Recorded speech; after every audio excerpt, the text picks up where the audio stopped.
بسم اللہ الرحمن الرحیم۔ السلام علیکم، آپ سب کو اپنے چینل ارض مقدس میں خوش آمدید کہتا ہوں۔ سپریم کورٹ نے شہید ارشد شریف قتل کیس کا اسکوڈ نوٹس لے لیا اور اس کا کریڈٹ عمران ریاض خان کو جاتا ہے، جنہوں نے حال ہی میں ایک کمپین بھی شروع کی کہ سارے لوگ سپریم کورٹ کو خط لکھیں اور جس کا پیٹرن یہ ہو کہ شہید ارشد شریف کو انصاف دو۔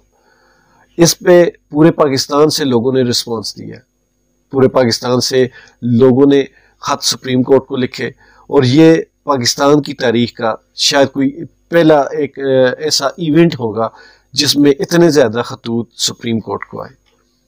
یہ بھی ایک وجہ ہو سکتی ہے، لیکن اس کے علاوہ بھی عمران ریاض خان نے اس کیس کو دبنے نہیں دیا۔ وہ وقتاً فوقتاً اس کا ذکر کرتے رہتے ہیں، وقتاً فوقتاً اس پہ بات بھی ہوتی رہی ہے۔ عموماً اس طرح کے کیسز پاکستان جیسے ملکوں میں دب جاتے ہیں، لیکن عمران ریاض خان نے اس کو دبنے نہیں دیا۔ اس کے علاوہ اس کا کریڈٹ ان لوگوں کو بھی جاتا ہے جنہوں نے دن رات سوشل میڈیا پر اس مسئلے کو بہت زیادہ اٹھایا۔ اگر یہ بات صرف مین سٹریم میڈیا تک ہوتی تو شاید وہ اس مسئلے کو پہلے دن ہی دفن کر چکے ہوتے۔ بہرحال اب یہ کیس سپریم کورٹ میں ہے، سپریم کورٹ نے از خود نوٹس لے لیا۔ اب اس پر بات کہاں تک جاتی ہے یہ آنے والا وقت بتائے گا۔ فی الوقت ہم یہی امید رکھ سکتے ہیں کہ اس کیس کا جلد از جلد فیصلہ ہو جائے گا، اور اس میں کافی بڑے بڑے لوگ پھنسیں گے۔ یہ تو سامنے نظر آ رہا ہے کس نے شہید ارشد شریف کو پاکستان سے جانے پہ مجبور کیا اور کس نے اس کو دبئی سے نکالا، تو یہ کافی بڑے بڑے نام آنے والے ہیں۔ لیکن فی الوقت ہم یہی امید رکھ سکتے ہیں، اور اچھی امید رکھنی چاہیے کہ سپریم کورٹ اس کیس کو نہ صرف میرٹ پر دیکھے گا بلکہ اس کیس کے جتنے بھی مجرم ہوں گے ان سب کو کڑی سے کڑی سزا ملے گی، اور یہ پاکستان کی ہسٹری میں شاید پہلی بار ہو کہ بڑے بڑے لوگوں کو سزا ملے۔ ویسے تو پاکستان کی ہسٹری ہے کہ یہاں کیس بڑے خوشی و خضو کے ساتھ شروع کیے جاتے ہیں، لیکن ان کو پایہ تکمیل تک نہیں پہنچنے دیا جاتا، وہ بیچ میں کہیں تاریخوں کی بھول بھلائیوں میں کہیں گم ہو جاتے ہیں۔ بہرحال امید ہے اس بار ایسا نہیں ہوگا۔ یہاں ایک بات کا میں اضافہ کرتا چلوں، اس پر ریسرچ تو میری کافی پہلے سے تھی، لیکن باوجود میں اس کو شیئر نہیں کر سکا۔ شہید ارشد شریف کی جس دن شہادت کی خبر ملی اس کے ٹھیک دوسرے روز، جبکہ ان کی میت ابھی کینیا میں ہی تھی، نون لیگ کے افیشیل ٹویٹر ہینڈل سے ایک تصویر جاری ہوتی ہے، جس تصویر میں مریم نواز شریف اور نواز شریف ایک اپنے جو لندن فلیٹس ہے وہاں پر بیٹھے ہوئے اور دیوالی منا رہے ہیں۔ ان کے چہرے بھی کافی پرمسرت دکھائی دے رہے تھے۔ اس تصویر کو لے کر پاکستان میں کافی ہنگامہ ہوا، لوگوں نے کافی برا بھلا کہا اور کھل کر سوشل میڈیا پر اس کا اظہار بھی کیا۔ اس کے بعد میں نے اس چیز پہ ریسرچ کی کہ آیا انہوں نے اس سے پہلے بھی کبھی ایسی تقریب میں حصہ لیا۔ سرکاری طور پر تو جب وہ وزیر اعظم تھے تو وہ تو حق بنتا ہے، لیکن ان کے اپنے افیشیل ٹویٹر ہینڈل سے یا کسی بھی افیشیل جو ان کی اپلیکیشن یا کوئی بھی ویب سائٹ ہے اس پہ کبھی بھی اس سے پہلے ایسا نہیں ہوا۔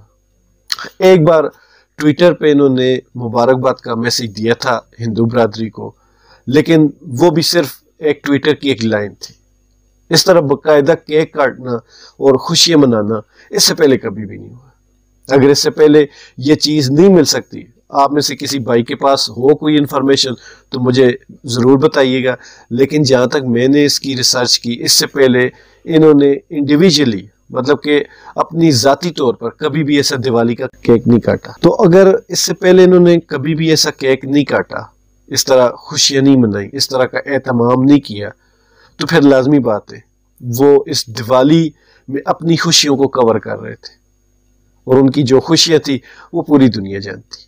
کہنے والے لوگ یہ کہتے ہیں کہ شہید ارشد شریف جس کرپشن کی دلدل کی کھوج لگا رہے تھے اس میں شریف فیملی صرف ایک مورا تھی۔ شریف فیملی کی جو کرپشن ہے وہ ان کے مقابلے میں آٹے میں نمک کے برابر تھی۔ جو اصل لوگ تھے انہوں نے نون لیگ کو اپنا فرنٹ بروکر بنایا ہوا تھا، اس لیے ان کے نقاب کو بھی بچانا ضروری تھا، کیونکہ پردہ نشین کی جو حرمت ہوتی ہے وہ سب سے زیادہ ضروری ہوتی ہے۔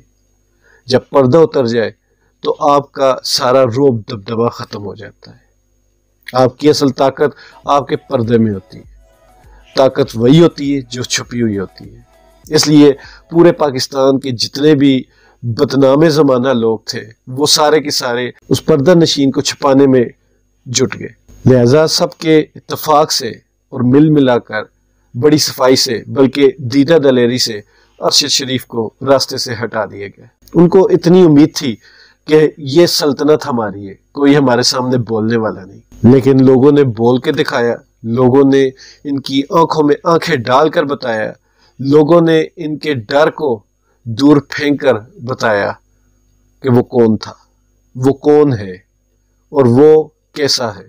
یہ جتنی مرضی دیدہ دلیری ہو یا اس کو خود یہ جتنی مرضی دیدہ دلیری کہیں، میں اس کو صرف اور صرف فرعونیت اور ہٹ درمی کہوں گا، کیونکہ پاکستان میں اس سے پہلے اتنا ظلم اس سے پہلے کبھی بھی نہیں ہوا۔ یہ پاکستان کی تاریخ کا سب سے زیادہ سیاہ ترین باب ہے، اور اس باب کو جو لکھنے والے ہمارے بڑے تھے، یہ بھی مجھے امید ہے پاکستان کی تاریخ کے وہ سیاہ ترین لوگ شمار ہوں گے۔ اللہ تعالی ہم سب کا حامی و ناصر۔